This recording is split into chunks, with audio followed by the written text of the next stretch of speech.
नमस्कार दोस्तों, स्वागत है फिर से एक बार आपके अपने चैनल अमरजीत गौरव पर। आज है 1 अगस्त 2020। 1 अगस्त 2020 के करेंट अफेयर्स जितनी भी इंपॉर्टेंट क्वेश्चन बन सकते हैं सारे इस वीडियो में डिस्कस करेंगे। साथ में कल के करेंट अफेयर्स का रिवीजन भी करूंगा, तो वीडियो में लास्ट तक बने रहिएगा। तो चलिए अब स्टार्ट करते हैं फर्स्ट क्वेश्चन से। फर्स्ट क्वेश्चन है, प्रधानमंत्री नरेंद्र मोदी का नया निजी सचिव किसे नियुक्त किया गया है दोस्तों?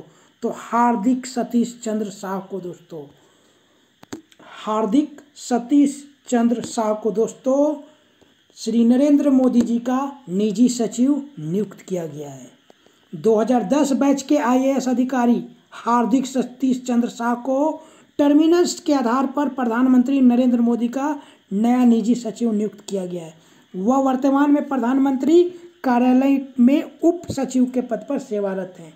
हार्दिक पिछले साल पीएमओ में जाने से पहले पर्यावरण, वन और जलवायु परिवर्तन मंत्री प्रकाश जावड़ेकर के निजी सचिव के रूप में कार्यरत थे। तो प्रधानमंत्री नरेंद्र मोदी का निजी सचिव दोस्तों रट लीजिएगा, हार्दिक सतीश चंद्र शाह। अब बात करते हैं अदर ऑप्शन का। रविंद्र भाकर, हाल में रविंद्र भाकर को केंद्रीय फिल्म प्रमाणन बोर्ड के नए मुख्य कार्यकारी अधिकारी नियुक्त किया गया है। संजय त्रिवेदी, तो हाल में संजय त्रिवेदी को भारतीय जनसंचार संस्थान Indian institute of mass communication का महानिदेशक नियुक्त करने की मंजूरी दी गई। श्रीकांत माधव वेद, तो हाल में श्रीकांत माधव वेद को इंडियन ऑयल कॉरपोरेशन के नए अध्यक्ष के रूप में नियुक्त किया गया। दूसरा नंबर क्वेश्चन है, किस राज्य का बीजापुर जिला नीति आयोग के आकांक्षी जिलों की सूची में सबसे ऊपर रहा है दोस्तों? तो किस राज्य का बीजापुर जिला नीति आयोग के आकांक्षी जिलों की सूची में सबसे ऊपर रहा है दोस्तों? तो छत्तीसगढ़। सरकारी थिंक टैंक नीति आयोग द्वारा छत्तीसगढ़ के बीजापुर जिले को फरवरी-जून 2020 की अवधि के दौरान समग्र डेटा रैंकिंग में आकांक्षी जिलों की सूची में सबसे शीर्ष स्थान दिया गया है। वही री-भोई मेघालय और बहराइच उत्तर प्रदेश क्रमशः दूसरे और तीसरे स्थान पर रखा गया है। डेल्टा रैंकिंग 112 आकांक्षी जिलों में इस साल फरवरी-जून के दौरान स्वास्थ्य और पोषण तथा शिक्षा समेत 6 विकासात्मक क्षेत्रों में हुई प्रगति के आधार पर निर्धारित की गई है। इन क्षेत्रों में स्वास्थ्य और पोषण, शिक्षा, कृषि और जल संसाधन, वित्तीय समावेशन, कौशल विकास और बुनियादी ढांचा विकास क्षेत्र को शामिल किया गया है दोस्तों। तो किस राज्य का बीजापुर जिला नीति आयोग के आकांक्षी जिलों की सूची में सबसे ऊपर? छत्तीसगढ़। दोस्तों आकांक्षी जिलों का कार्यक्रम का उद्देश्य क्या रहता है? तो उद्देश्य रहता है दोस्तों कि जनवरी 2018 में शुरू किए गए आकांक्षी जिलों का कार्यक्रम का उद्देश्य उन जिलों को विकास की राह पर वापस लाना है जो प्रमुख सामाजिक क्षेत्रों में पीछे रह गए हैं और अल्प विकसित श्रेणी में हैं। तो दोस्तों 2018 तो यह पहला नीति आयोग के आकांक्षी जिलों की सूची में सबसे ऊपर कौन है? बीजापुर जिला। बीजापुर कहाँ का जिला है? छत्तीसगढ़ का। छत्तीसगढ़ की राजधानी दोस्तों रायपुर। मुख्यमंत्री भूपेश बघेल, राज्यपाल अनुसुईया उइके, राज्य पशु वन भैंसा। राज्य के पक्षी पहाड़ी मैना और लोकसभा 11, राज्यसभा 5। और सबसे इम्पोर्टेंट दोस्तों कि मुख्य न्यायाधीश वहाँ के कौन है? छत्तीसगढ़ हाई कोर्ट के मुख्य न्यायाधीश तो PR रामचंद्रन मेनन। अब बात करते हैं दोस्तों कि जुलाई मंथ में छत्तीसगढ़ में कुछ ऐप विकसित किए गए, कुछ सम्मानित पुरस्कार है, उसको भी देख लेते हैं। तो मुख्यमंत्री दर्पण वेबसाइट और मोबाइल ऐप को राष्ट्रीय स्तर पर एलाइट एक्सलेंस अवार्ड 2020 से सम्मानित किया गया। भारत की पहली ई लोक अदालत का आयोजन भी छत्तीसगढ़ में किया गया। अब बात करते हैं अदर ऑप्शन का दोस्तों। हिमाचल प्रदेश, तो हाल में हिमाचल प्रदेश के नादौन पुलिस थाने को देश और राज्य के सर्वश्रेष्ठ पुलिस थाने का दर्जा दिया गया। मणिपुर, हाल में मणिपुर के ज्ञानेंद्रो निगोमबाम को हॉकी इंडिया का नया कार्यवाहक अध्यक्ष नियुक्त किया गया है। पश्चिम बंगाल सरकार ने दस्तावेजों को स्कैन करने के लिए सेल्फ स्कैन ऐप लॉन्च किया है। तीसरा नंबर क्वेश्चन है, घरेलू रेटिंग एजेंसी ICRA द्वारा किसे अपना नया प्रबंध निदेशक और मुख्य कार्यकारी अधिकारी नियुक्त किया गया है? तो एन शिवरामन। घरेलू रेटिंग एजेंसी ICRA द्वारा एन शिवरामन को 3 साल की अवधि के लिए अपना नया प्रबंध निदेशक और समूह का मुख्य कार्यकारी अधिकारी नियुक्त किया गया है। वह पूर्व MD और समूह के CEO नरेश टक्कर की जगह लेंगे। तो दोस्तों, घरेलू रेटिंग एजेंसी ICRA द्वारा किसे अपना नया प्रबंध निदेशक नियुक्त किया गया है? एन शिवरामन। और ICRA का मुख्यालय गुड़गांव, हरियाणा और ICRA के गैर कार्यकारी अध्यक्ष और निदेशक अरुण दुग्गल। अदर ऑप्शन का बात करते हैं दोस्तों, जेमी वर्डी। तो हाल में लिसेस्टर सिटी के स्ट्राइकर जेमी वर्डी को 2019-20 सीजन में 23 गोल करने के लिए Premier League golden boot football award से नवाजा गया। आदित्य, तो हाल में भारत की पहली सौर ऊर्जा संचालित नौका आदित्य ने गुस्ताव टर्वे अवार्ड जीता है। नवीन तहिलानी, तो हाल में नवीन तहिलानी को टाटा AI लाइफ लिमिटेड द्वारा अपना प्रबंध निदेशक और मुख्य कार्यकारी अधिकारी नियुक्त किया गया है। चौथा नंबर क्वेश्चन है, किस संस्था ने कोविड-19 से निपटने के लिए आश्रय मेडिकल बेड विकसित किया है? आश्रय मेडिकल बेड विकसित किया है। तो दोस्तों, डाइट ने। आश्रय के बारे में हम लोग जान लेते हैं दोस्तों। Defence institute of advance technology द्वारा विकसित यह मेडिकल बेड आइसोलेशन सिस्टम कम लागत पूर्ण उपयोग किए जाने वाला समाधान है, जिसमें एक सेल के पास एक खींचने या नेगेटिव दबाव बनाकर एरोसोल को और अधिक फिल्टर और विघटित करके कोविड-19 रोगियों के लिए जरूरी आइसोलेशन को बनाए रखा जा सकता है। इसका मॉडल बनाने वाला निर्माता के अनुसार 10 बेड की यूनिट स्थापित करने की लागत 1 लाख रुपया आएगी, जबकि घर में क्वारंटाइन करने के लिए एक बेड की लागत 15,000 रुपया होगी। तो दोस्तों, defence institute of advance technology ने क्या किया? आश्रय मेडिकल बेड विकसित किया है, जिसके कुलपति CP रामनारायण है। मुख्यालय पुणे, महाराष्ट्र।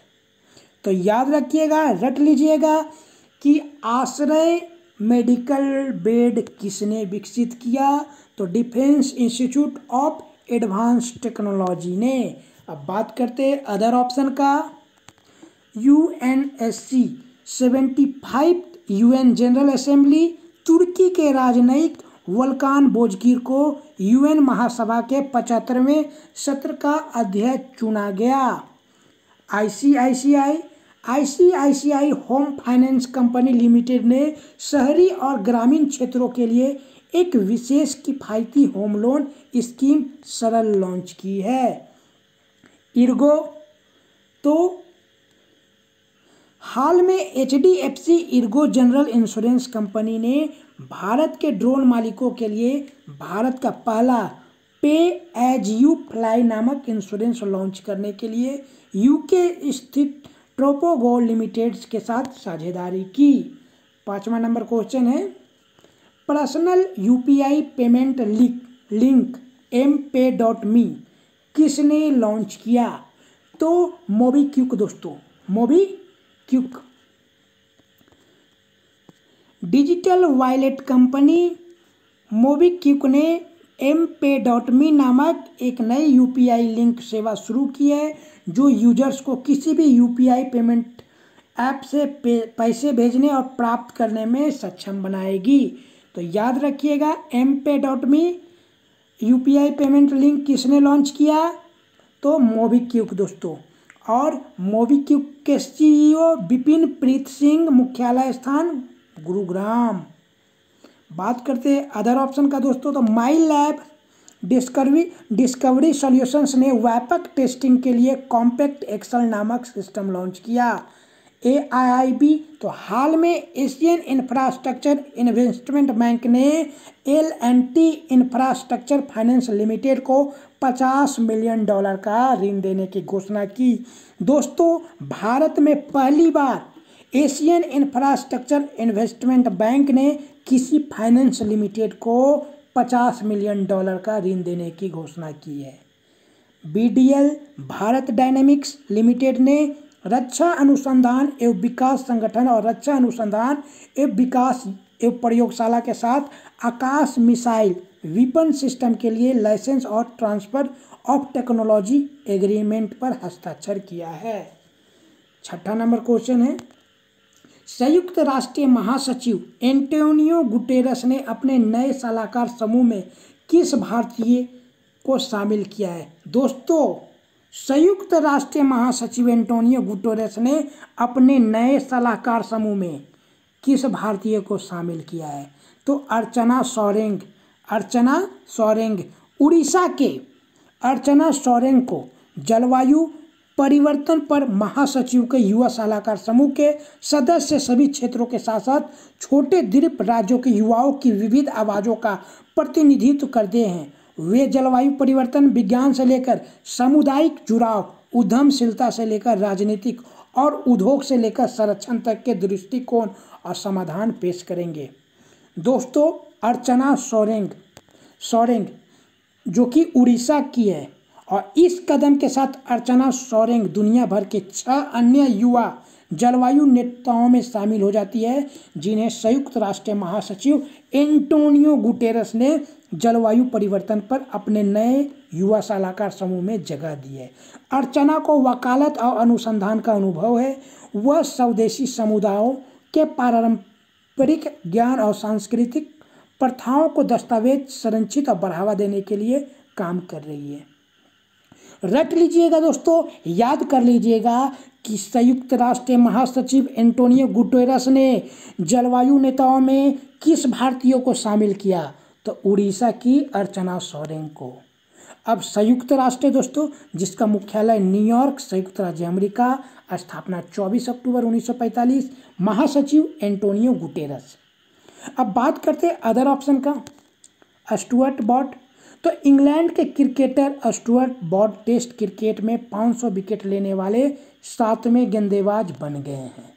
काजी अनिक, तो हाल में बांग्लादेशी तेज गेंदबाज काजी अनिक इस्लाम पर राष्ट्रीय क्रिकेट बोर्ड द्वारा 2018 में हुए डोप टेस्ट में फेल होने के बाद 2 साल का प्रतिबंध लगा दिया है। काजी जो 2018 अंडर 19 विश्व कप में बांग्लादेश के सबसे ज़्यादा विकेट लेने वाले खिलाड़ी थे। लालजी टंडन, तो हाल ही में मध्य प्रदेश के राज्यपाल लालजी टंडन जी का निधन हो गया था और लखनऊ नगर निगम द्वारा शहर की एक सड़क और चौक का नाम पूर्व राज्यपाल लालजी टंडन के नाम पर रखा गया है। अब चौक चौराहों को लालजी टंडन चौराहा और लखनऊ हरदोई रोड को टंडन मार्ग के नाम से जाना जाएगा। 7वां नंबर क्वेश्चन है, एशियाई विकास बैंक ने एशिया प्रशांत आपदा प्रतिक्रिया कोष से भारत को कितना मिलियन अमेरिकी डॉलर के अनुदान को मंजूरी दी है? दोस्तों, तो $3 मिलियन अमेरिकी डॉलर। दोस्तों, एशियाई विकास बैंक ने एशिया प्रशांत आपदा प्रतिक्रिया कोष से भारत को कितना मिलियन अमेरिकी डॉलर का अनुदान दिया? $3 मिलियन अमेरिकी डॉलर।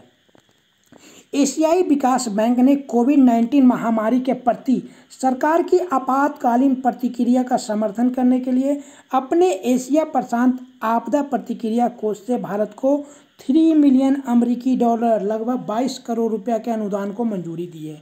जापानी सरकार द्वारा वित्त पोषित इस अनुदान का उपयोग भारत के कोविड-19 प्रतिक्रिया को मजबूत करने के लिए थर्मल स्कैनर और आवश्यक वस्तुओं की खरीद के लिए किया जाएगा। इस समर्थन से रोग निगरानी को बढ़ावा मिलेगा। अब बात करते हैं दोस्तों कि $3 मिलियन अमेरिकी डॉलर दिया जाएगा एशियाई विकास बैंक के द्वारा। तो एशियाई विकास बैंक के अध्यक्ष मात्सुको अस्कावा, मुख्यालय मांडुलियांग, फिलीपींस, स्थापना 19 दिसंबर 1966। अब बात करते हैं अदर ऑप्शन का। $4.3 बिलियन। दोस्तों, अंतर्राष्ट्रीय मुद्रा कोष ने दक्षिण अफ्रीका में हाल ही में आपातकालीन सेवाओं के लिए $4.3 बिलियन अमेरिकी डॉलर के ऋण को मंजूरी दी है, जो कि किसी भी देश को कोविड-19 के लिए अंतर्राष्ट्रीय मुद्रा कोष से $4.3 बिलियन अमेरिकी डॉलर नहीं दिया गया। जो कि दक्षिण अफ्रीका को दिया गया। $400 मिलियन दोस्तों। तो भारतीय रिजर्व बैंक ने के द्वारा श्रीलंका के साथ $400 मिलियन की मुद्रा अदली बदली के समझौते पर हस्ताक्षर किए गए हैं। 10 बिलियन अमेरिकी डॉलर। तो हाल ही में गूगल के CEO सुंदर पिचई ने Google for India digitalisation fund के लिए $10 बिलियन की राशि देने की घोषणा की है। 8वां नंबर क्वेश्चन है, किसने बहुत जरूरी है अभियान की शुरुआत की? तो भारतीय एक्सा लाइफ इंश्योरेंस। भारतीय एक्सा लाइफ इंश्योरेंस जिसका टैगलाइन है दोस्तों सुरक्षा का नया नजरिया, जिसका टैगलाइन है सुरक्षा का नया नजरिया, उसने एक अभियान की शुरुआत की है, बहुत जरूरी है। भारतीय एक्सा जनरल इंश्योरेंस ने किसानों के लिए अपनी उपज सुरक्षा और वित्तीय सुरक्षा के बारे में प्रोत्साहित करने के लिए महाराष्ट्र और कर्नाटक में बहुत जरूरी है नामक फसल बीमा अभियान शुरू किया है। कहाँ? महाराष्ट्र और कर्नाटक में।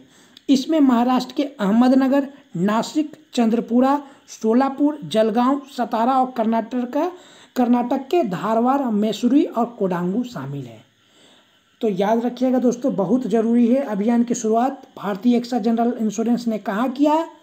तो कर्नाटक और महाराष्ट्र में। अब भारतीय एक्सा जनरल इंश्योरेंस का मुख्यालय मुंबई। MD और CEO संजीव श्रीनिवासन। बात करते हैं अदर ऑप्शन का, स्पेस एक्स। तो हाल ही में अमेरिका के स्पेस एक्स द्वारा दक्षिण कोरिया के पहले सैन्य उपग्रह एनासिस 2 का सफलतापूर्वक लॉन्च किया गया।